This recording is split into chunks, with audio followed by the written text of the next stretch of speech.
Jeg skal vi lave bevis for omskrivningsværdien. Ja.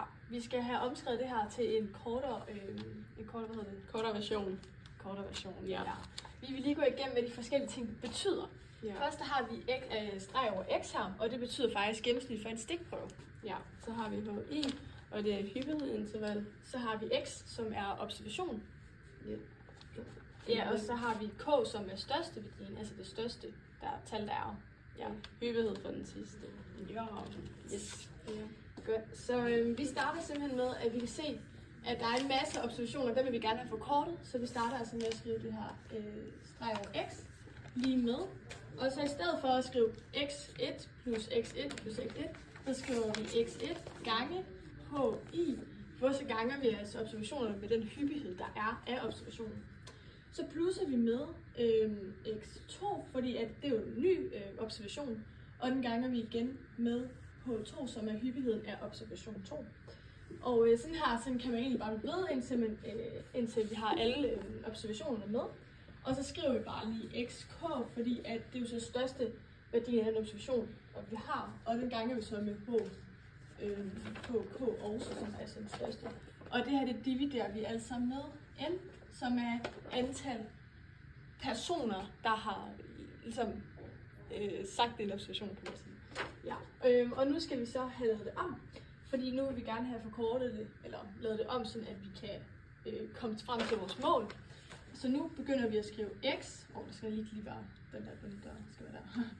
Streg over x lige med, og nu skriver vi altså xi som observation, altså x1, ja, det er så 1, gange h1, og den dividerer vi altså med n, og så plusser vi sådan her, så vi laver observation 2 gange hyppighed 2, divideret med n, plus bum, og så skriver vi bare lige hk, eller x,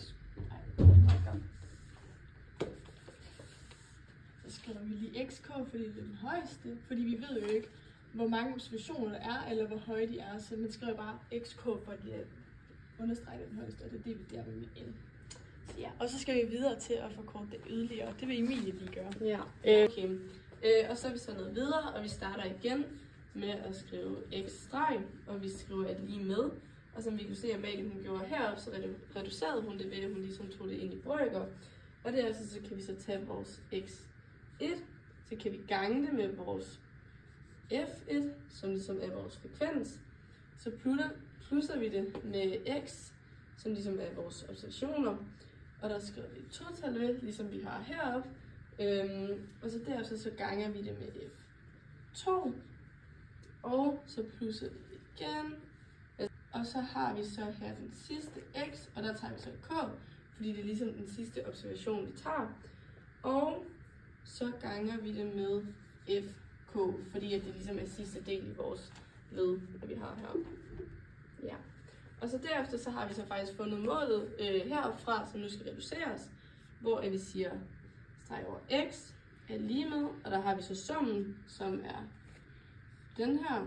Ja, så har vi så summen, hvor at vi så starter med k, altså det var så de sidste observationer, og vi slutter ved i, som i det her eksempel kunne være 1, det er faktisk omvendt, ja. Hvor vi starter ved 1, og vi slutter så ved k, og derefter som vi så fik heroppe fra, så hedder det x1 gange med f1, som så er vores resultat. Men for at det ligesom kunne lade sig gøre det her, så var der nogle brøkregler, hvor blandt andet at vi har brugt brøkreglerne for den første her, og dem har vi så taget videre herned til, hvor man så ligesom kan se, at vi har brugt brøkreglerne. Og her, der hedder a gange med b, og så c er lige med a gange b, c, a gange b. Og den her brøkregel, den kan vi så også føre videre, ved at vi ligesom kan fjerne brøkerne heroppe fra, og det gør egentlig, at vi må sætte det ned, som vi gør her. Ja. Så det var vores bevis for omskrivningsværdien. Ja.